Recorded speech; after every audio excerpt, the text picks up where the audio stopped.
aming panahon, no? Gagala pa rin kami. Susugod at susugod pa rin kami dito. Let's go! Ayun mga pala kaibigan, yun. tayo papasok na Heroes Hall. BMEG, grupo ng BMEG to.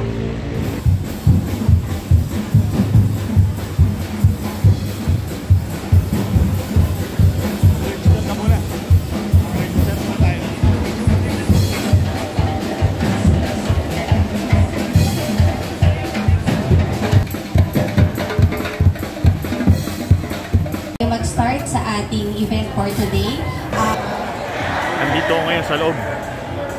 So pasadaanan natin kung ano yung mga hindi ako makapag-concentrate eh. Dami ko nakikita mga interesting eh. So pasadaanan natin lahat ng mga booth. So panoorin nyo na lang, enjoy kayo. Hindi na ako ganong magpapaligoy-ligoy pa. Let's go! So una nating ibibida itong Desiderata Game Farm. So ito yung pagpasok mo, ito yung unang booth ng mga breeder. Meron silang dalang gal, roundhead, sweaters, tsaka mga grays. Marami silang dalang mga baby pullets at baby stags. Ang presyo ng kanilang mga dala, ang kanilang mga brood stag 8,000, ang mga pullet 5,000, baby pullet 2,000, baby stag 5,000. So kahit medyo tight ang budget mo, pwede ka pa rin makabili ng baby pullet. 2,000 lang. So ikutan natin yung booth nila. Magaganda yung mga dala nilang mga baby stags. Healthy. Mga sweaters, roundhead, at meron ding crosses. Mga dala nilang mga baby stags.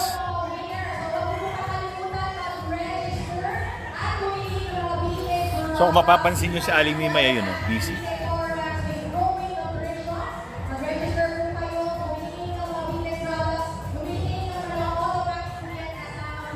Ito yung mga grays nila.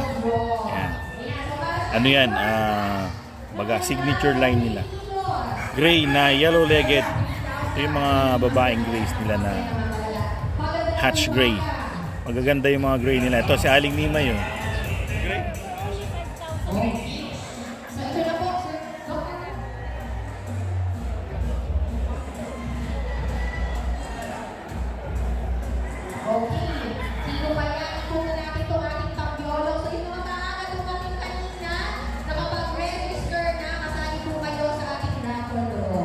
Dito naman yung mga assorted nilang mga baby pullets at baby stags.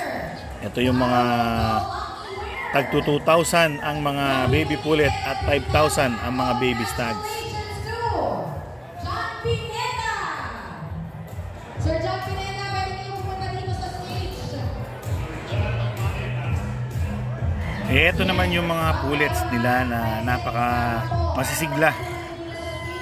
Wala kang makikitang matamlay, kahit maingay, kahit na-stress na sila. Yung iba, yung mga ibang pullets kasi sa ibang booth, parang pag titignan mo parang malungkot.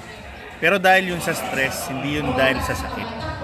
Na-stress lang sila dun sa ingay, tsaka yung masikip yung holding stall, tsaka maraming tao, yun na-stress sila. Ito naman yung mga brood stags nila ng mga dala. May gal, may roundhead, may sweater, may gray, may sweater gray, tsaka meron din silang crosses ng roundhead sweaters.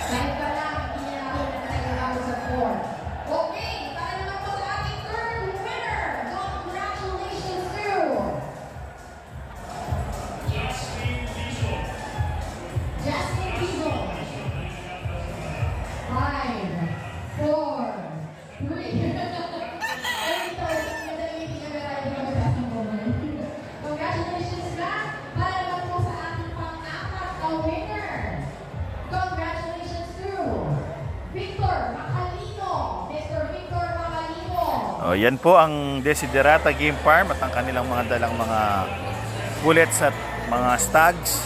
Ito yung kanilang mga achievement na talaga namang napakarami. So next booth naman tayo mga kaibigan, RBR Game Farm. Ramil Rivera. Tignan natin yung kanilang mga dalang mga manok. Kasali kayo sa ating raffle draw.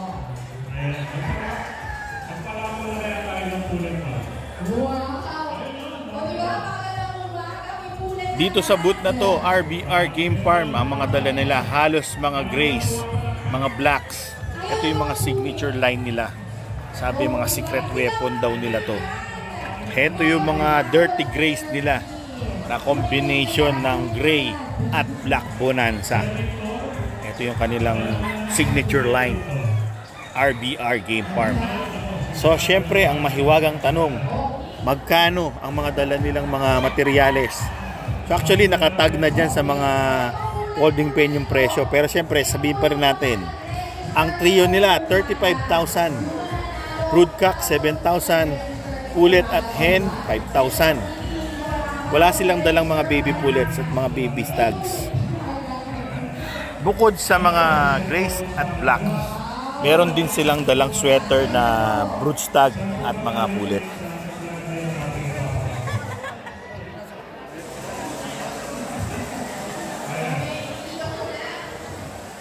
RBR. Ito, natin ito. RBR. Ayan.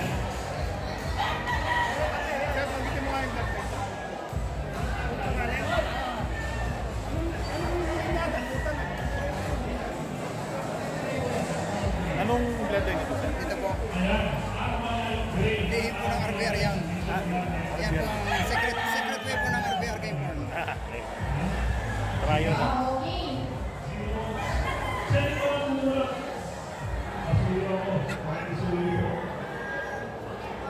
Okay, ito po ang mananalo po na ito ay ating sa mga nag-register. Ito po yung mga pumasok ang nag-register po sa araw na ito. Register pa lang po, register pa lang sa mga nag-register. Alright, congratulations to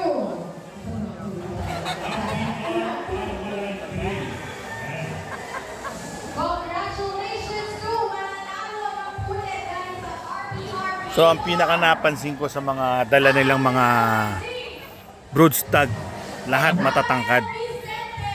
Slick ang mga katawan.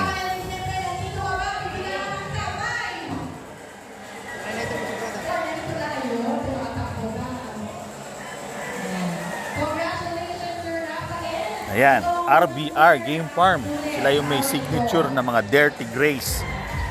Yan mga achievements nila. So, next booth, RR Lion Game Farm ni Sir Ray De Leon. So ano ang mga dala ng RR Lion Game Farm? So ito ang mga baby pullets, mga healthy baby pullets, mga wala ng buntot kasi naglulugo yan, nagtutuka-tukaan na dahil masikip yung kanilang folding pen. Dito mga baby pullets pa rin, lahat walang buntot dahil naglulugo na, papuntang ulit na. So ang mga bloodlines na dala nila, sweaters and grays, Maestro Lance de la Torre, pero pronounced Lancy de la Torre. Ang mga signature grays ni Maestro Lancy de la Torre, roundhead grays, mga Halsey grays na cross ng Boston Roundhead ni Maestro Lancy.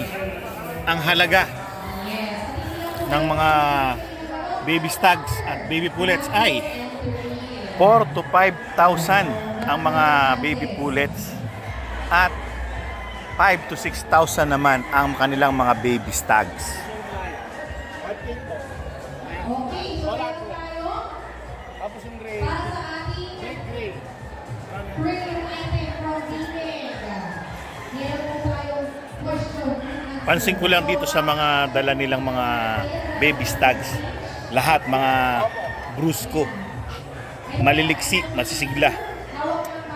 Mapa baby pullets man, mapa baby stags. So ayan ang mga dala ng RR Lion, mga bloodlines ni Maestro Lancy de la Torre.